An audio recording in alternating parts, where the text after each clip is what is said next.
Hey guys, what's up, this is Milan Patel. Welcome back to tutorial galaxy. Actually आज का video काफ़ी important है क्योंकि एग्जाम फॉर्म के अंदर काफ़ी स्टूडेंट को यहाँ पर प्रॉब्लम आ चुकी थी। अब ये प्रॉब्लम क्या क्या चीज़ का है, क्योंकि पेमेंट के रिलेटेड है। कुछ स्टूडेंट के फॉर्म रिजेक्ट हो चुके हैं, वहाँ पर बता रहे हैं। और काफ़ी ऐसे स्टूडेंट हैं जिन लोगों ने पेमेंट कर दिया लेकिन फिर भी सक्सेसफुल नहीं हुआ। सो गाइस, ये सारी बातें यहाँ पर आपको बताने वाला हूँ। तो एग्जाम फॉर्म में क्या क्या प्रॉब्लम आई है, तो उस पर आपको क्या करना होगा, तो वो सारी बातें यहाँ पर आपको बता दूंगा। तो सबसे पहले तो आप लोग इस वीडियो को लाइक कर दीजिए, मेरे चैनल को सब्सक्राइब कर दीजिए। और अभी तक आप लोगों ने मुझे इंस्टाग्राम में फॉलो नहीं किया तो यार जाइए, इंस्टा आईडी डिस्क्रिप्शन बॉक्स में, इंस्टाग्राम में भी मुझे फॉलो कर दीजिए। तो चलिए गाइस, वीडियो को स्टार्ट करते हैं।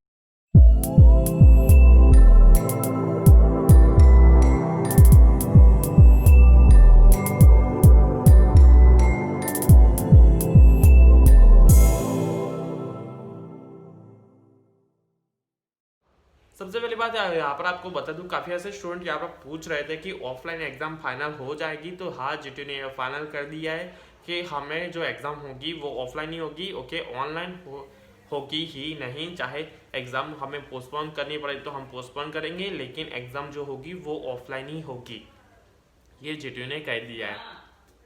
अब यहाँ पर बात कर देता हूँ कि जीटीयू ने ये जो कहे, एग्जाम फॉर्म के अंदर काफ़ी सारी यहाँ पर प्रॉब्लम आ चुकी है। सबसे पहले बात प्रॉब्लम यहाँ पर ये आती है कि काफ़ी ऐसे स्टूडेंट है जिन्होंने एक फॉर्म के लिए 2 बार पेमेंट किया है। मतलब उन लोगों ने पहले पेमेंट किया था, लेकिन उसके बाद भी उनका पेमेंट जो है, उनके पैसे जो है वो बैंक में से काट दिए गए। ओके, मतलब पेमेंट तो हो चुका है लेकिन सक्सेसफुल नहीं हुआ। यानी कि अब वो वहाँ पर ये बता रहा है कि आपने पेमेंट किया ही नहीं है, आपको दोबारा पेमेंट करना पड़ेगा। मतलब आपको फिर से पेमेंट करना पड़ेगा। इसका मतलब यही आता है कि आप लोगों को एक फॉर्म के लिए 2 बार पेमेंट कर दिया है, यानी कि 2 बार बैंक में से पैसे कपा हुए हैं। तो उन स्टूडेंट को यहाँ पर क्या करना है, जीटीयू ने ये कहा है कि ऐसे ऐसे मतलब ऐसे माहौल हो कि एक फॉर्म के लिए 2 बार पैसे दे दिए गए हो, तो उन स्टूडेंट को ऑटोमेटिकली 1 वीक के अंदर पैसे आपके बैंक के अंदर वापस आ जाएंगे। ये ऑटोमेटिक ही हो जाएगा। लेकिन अगर ऐसा नहीं होता तो जीटीयू ने अपना एक मेल आईडी दिया है, जो कि मैं आपको यहाँ पर डिस्क्रिप्शन बॉक्स में दे दूंगा।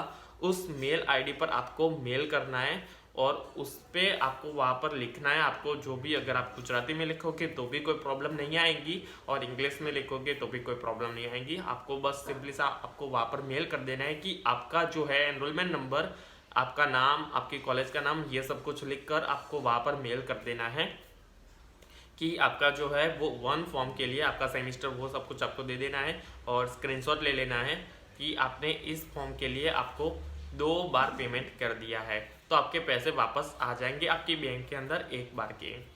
दूसरी बात यहाँ पर आपको बता दूं कि ऐसे स्टूडेंट है जिनको पेमेंट सक्सेसफुल हो चुका है। ओके, उन लोगों के पेमेंट भी हो चुके हैं, सक्सेसफुल भी लिखा हुआ आ चुका है, सब कुछ आ चुका है, लेकिन उनका एग्जाम फॉर्म है वो जनरेट नहीं हुआ है। तो उन स्टूडेंट को क्या करना होगा, तो ऐसे में उन स्टूडेंट को यहाँ पर बता दूं कि आप लोगों ने पेमेंट कर दिया है।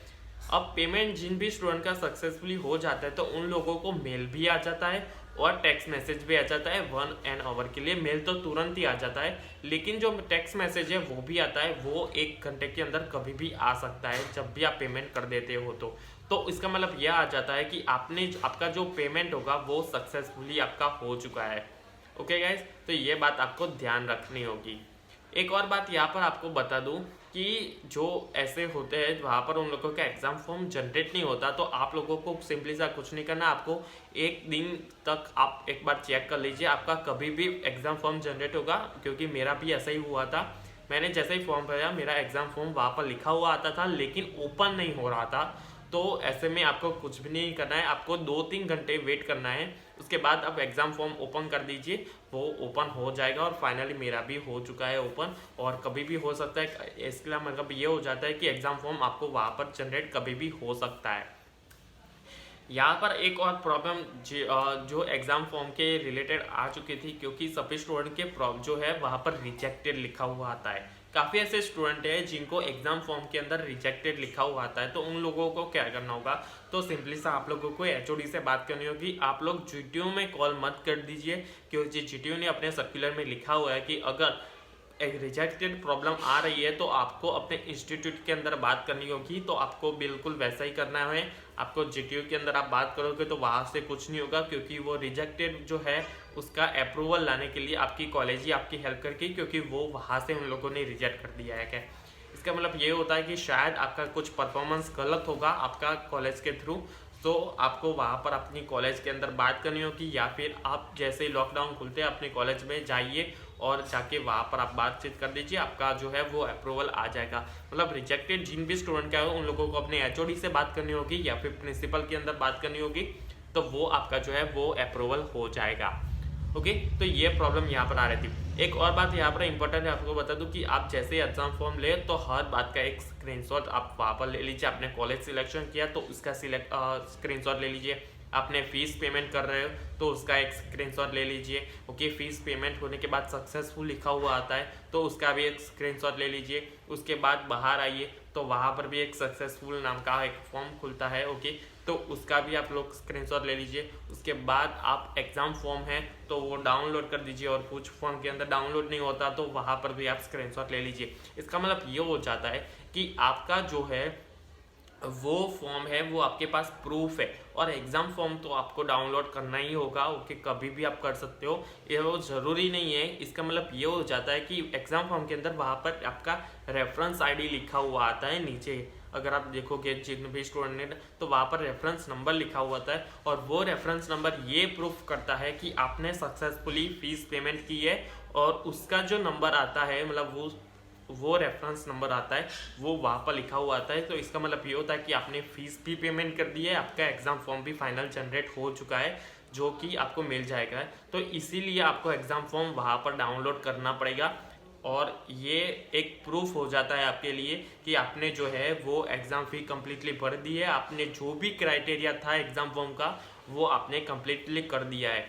आई होप आपको ये सब कुछ समझ में आ चुका होगा। अगर कुछ प्रॉब्लम अभी भी आती है एग्जाम फॉर्म के रिलेटेड तो आप लोग मुझे यहाँ पर बात कर दीजिए। ओके, मैं यहाँ पर आपकी हेल्प करूँगा। इंस्टाग्राम में भी काफ़ी ऐसे स्टूडेंट हैं जिन्होंने मुझे मैसेज किया था कि उनके एग्जाम फॉर्म के रिलेटेड कुछ प्रॉब्लम आ रहे हैं, तो वो भी आप वहाँ पर सॉल्यूशन कर सकते हैं। तो यही बात यहाँ पर मैं आपको बता रहा हूँ कि अगर रिजेक्टेड आ रहा है तो आप अपनी कॉलेज में बात कर दीजिए, वहाँ पर आपके सॉल्यूशन हो जाएगा। अगर पेमेंट की प्रॉब्लम आ रही है तो पेमेंट में आपको मेल आईडी में डिस्क्रिप्शन बॉक्स में दे दूंगा, आप वहाँ पर मेल कर दीजिए, और एनरोलमेंट नंबर सीट नंबर आपका जो भी आता है वो सब कुछ आप वहाँ पर लिख के और स्क्रीनशॉट आप वहाँ पर डाल दीजिए, तो वो भी आपका प्रॉब्लम का सॉल्यूशन हो जाएगा। आई होप ये वीडियो आपको कम्प्लीटली समझ में आ चुका है। तो इस वीडियो को मैं यहाँ पर ख़त्म कर रहा हूँ। मिलते हैं कि एक नए वीडियो में आपके यहाँ पर हेल्प करने के लिए मैं हाजिर हूँ।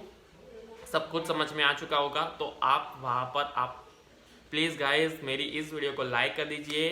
मुझे इंस्टाग्राम में भी फॉलो कर दीजिए, इंस्टा आईडी आप लोगों को डिस्क्रिप्शन बॉक्स में मिल जाएगा।